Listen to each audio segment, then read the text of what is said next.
In the spring of 1834, in the rural hills of central Virginia, a discovery was made that would send ripples of horror through the community and forever change how people viewed the darkness that could exist behind closed doors. This discovery would reveal the true depths of human evil, the kind that operates beneath the surface of what appears to be an ordinary life. It began on a seemingly ordinary day, when law enforcement officials, led by Sheriff Benjamin Crawford, stumbled upon a secret so horrific that it would challenge their understanding of humanity. 47 children, their ages ranging from 6 to 16, were found chained in a basement beneath an unassuming farmhouse, a house that, on the surface, seemed like just another structure in a small, rural farming community. But this was no ordinary farmhouse. Beneath its weathered roof, hidden in the cool, damp shadows of the cellar, was a place of unimaginable suffering, a place where young lives had been reduced to nothing more than a life sentence of abuse and neglect. The children, when found, did not bear any resemblance to one another. They came from different backgrounds, spoke different languages, and yet despite their differences, they shared one common bond. Their whispered words, barely audible over the sound of their tears, spoke of one name, Mother Sullivan. In those moments of discovery, when the reality of what had been hidden in that basement began to take shape, it became clear that the term mother had never been so horribly twisted.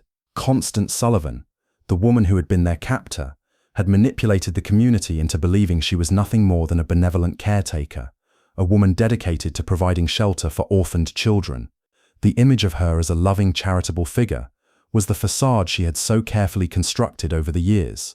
The truth behind her actions, however, was far darker and more disturbing than anyone could have imagined. For over 2 decades, Constance Sullivan had operated her twisted enterprise without detection. The children, whom she had kept under lock and key, were not orphans in the traditional sense. They were prisoners, lured, bought, kidnapped, or coerced into a life of captivity that defied the very essence of human decency. From the outside, her life in the small farming community of Millbrook seemed typical. She attended church, volunteered for community causes, and was known for her gentle voice and soft demeanor. The townspeople accepted her presence without question. Her explanation for the presence of the children, who were occasionally seen but never interacted with, was always the same. She and her husband, Ezra Sullivan, were caring for orphaned children, awaiting the arrival of distant relatives who would take them in. It was a simple explanation, one that fit perfectly within the context of the times. Orphaned children were not uncommon in an era marked by disease, death, and high mortality rates. People accepted the notion that Constance Sullivan was doing good, giving these children a home until they could be placed elsewhere. But the truth, as always, was far more sinister. The children who had been brought into the Sullivan household were not just victims of circumstance. They were victims of a horrific, calculated operation that had been in motion for years. Constance Sullivan had carefully crafted a narrative that allowed her to exploit the goodwill of her neighbors, using their kindness to hide the monstrosity she had created. She had convinced the community that the children were simply traumatized by the loss of their parents, too shy to speak, too fearful to interact. It was a story that was easy to believe, especially in a time when people were more likely to trust the people around them than to question the strange and unsettling things that didn't quite add up. Over the years, she had perfected the art of deception, and it had worked. Neighbors, store owners, even the local pastor, had all been taken in by her lies. They had seen the children, but had never really looked at them. They had heard the whispers of something strange going on in the Sullivan household, but had always dismissed it, choosing instead to believe the comforting explanations Constance had provided. Even the local physician, Dr. Marcus Whitfield, had been fooled by her careful manipulation. Each time he was called to the farm to treat one of the children, Constance was there to intercept him, explaining that the children were too shy or too frightened to allow a doctor to examine them. She always had a reason, an excuse to avoid the one thing that might have exposed the truth: direct interaction with the children themselves. In a small community where everyone knew everyone else's business, it seemed impossible that such a large and hidden operation could have existed for so long. How had Constance Sullivan managed to maintain the secrecy of her actions? How had she been able to control the children, to manipulate them into accepting their captivity? The answer lay in the careful construction of a facade that relied on the trust and kindness of the community.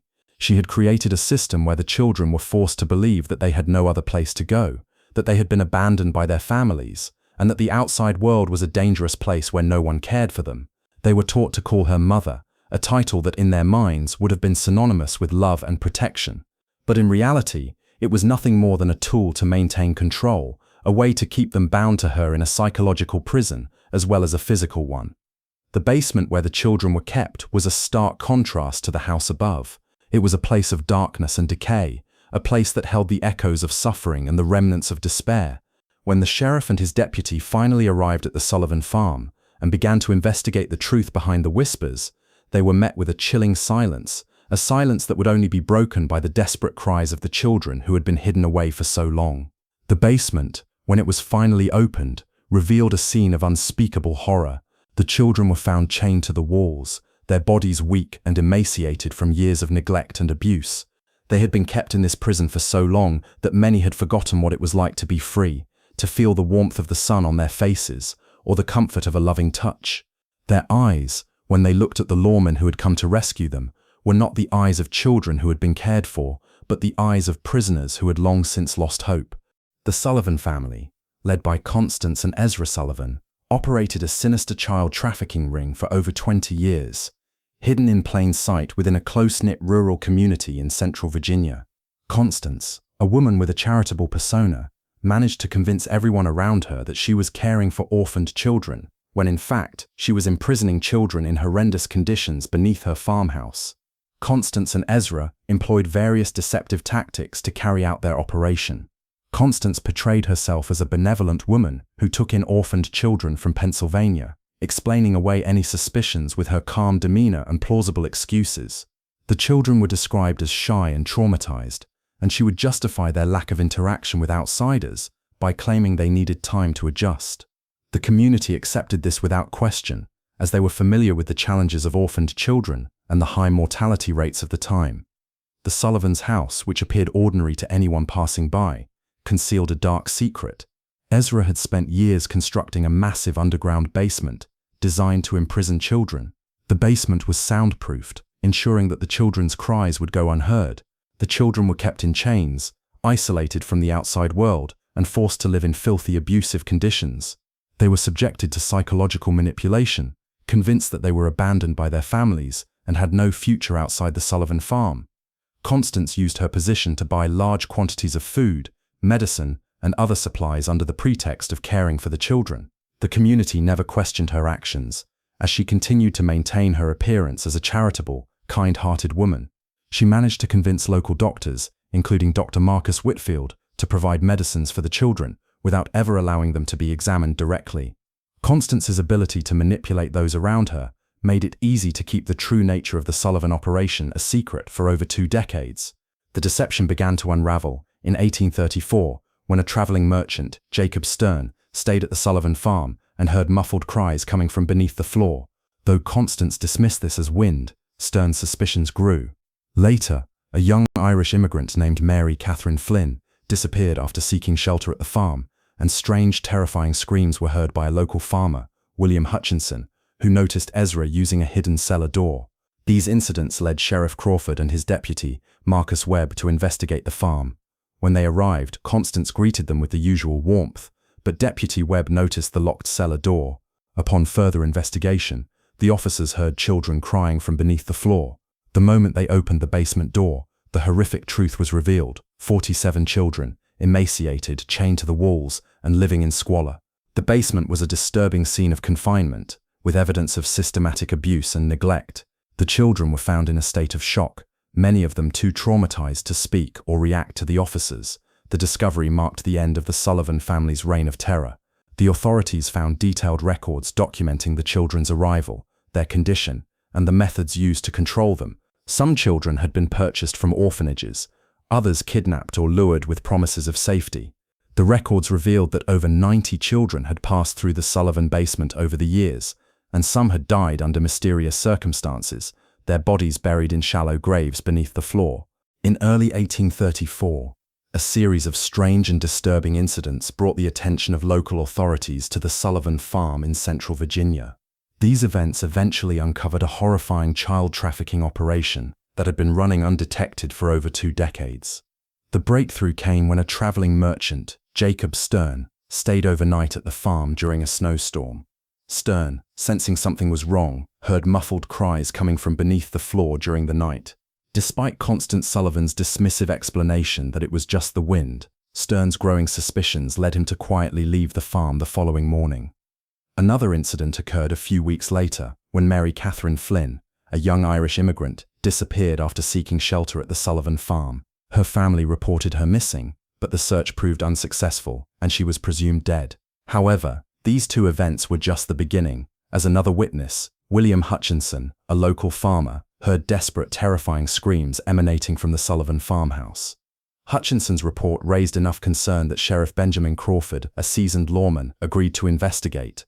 Sheriff Crawford and his deputy, Marcus Webb, arrived at the Sullivan farm on April 8, 1834, expecting to resolve the growing rumors. When they were welcomed by Constance Sullivan, everything appeared normal, and she explained the presence of the children as orphans in need of care. The officers were shown letters from relatives in Pennsylvania, supposedly verifying her story. However, Deputy Webb's sharp eye caught the sight of a locked cellar door that seemed out of place. He also noticed strange sounds coming from beneath the floor, prompting further suspicion. The moment they requested to inspect the cellar, Constance's demeanor quickly shifted from warm to defensive. She claimed the cellar was dangerous and filled with only old farm equipment. But when the officers insisted on a full inspection, they were met with the horrifying truth.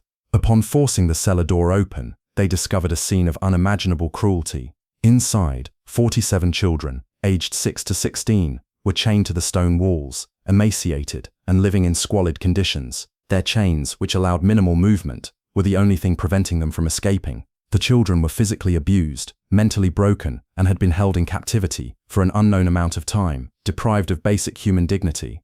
The children's initial cries for help were soon replaced by silence. Many of them were unable to comprehend what was happening, having been so thoroughly indoctrinated into a life of fear and isolation. They had been systematically conditioned to believe that their families had abandoned them, and that the world outside the Sullivan farm was too dangerous to trust. The basement, which had been meticulously constructed over many years, was divided into various rooms designed for different purposes. The largest room housed the majority of the children, while smaller chambers were used for punishments, medical treatments, and record keeping. The records found in the basement revealed the true scope of the operation. Over the years, Constance Sullivan had been systematically acquiring children from orphanages, poorhouses, and even through abductions. Many of these children had been purchased, others lured with promises of a better life, and still others were kidnapped outright. The records showed that more than 90 children had passed through the Sullivan farm, and some of them had died under mysterious circumstances. The remaining children had been subjected to physical and psychological abuse designed to maintain control over them. As the investigation progressed, it became clear that the Sullivan farm was just one part of a much larger criminal network. Constance Sullivan had been in regular contact with buyers and sellers of children across multiple states.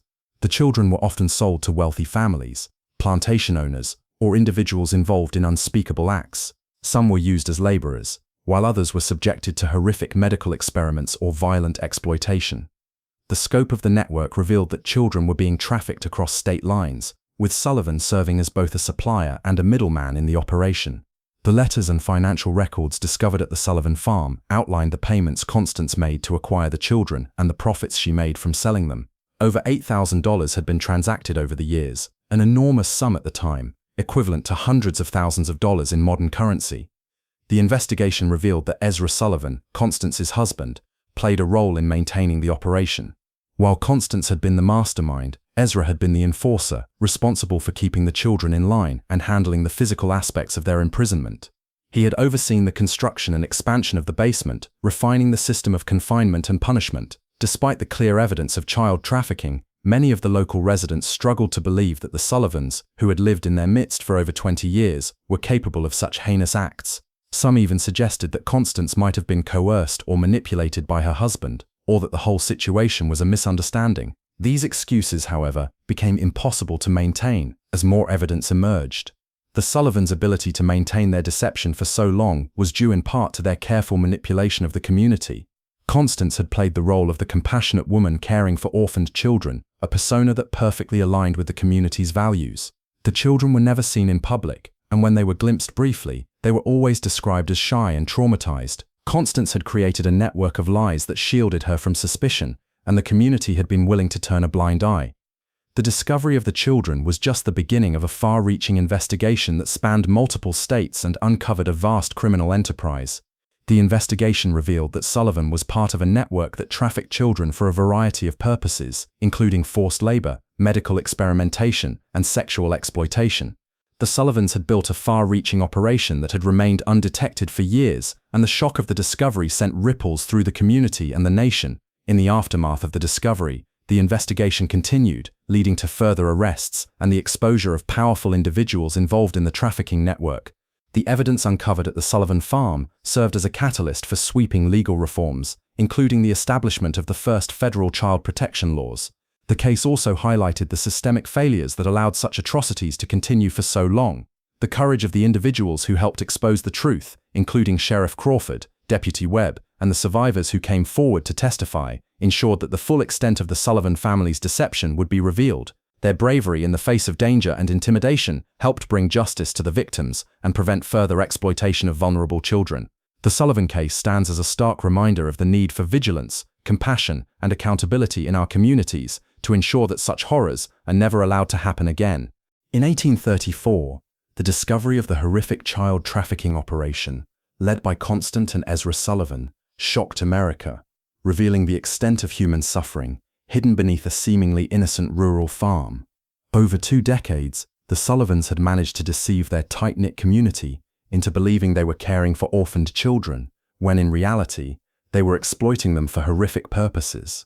The investigation that followed uncovered the remains of over 90 children and the systematic abuse and exploitation they had endured.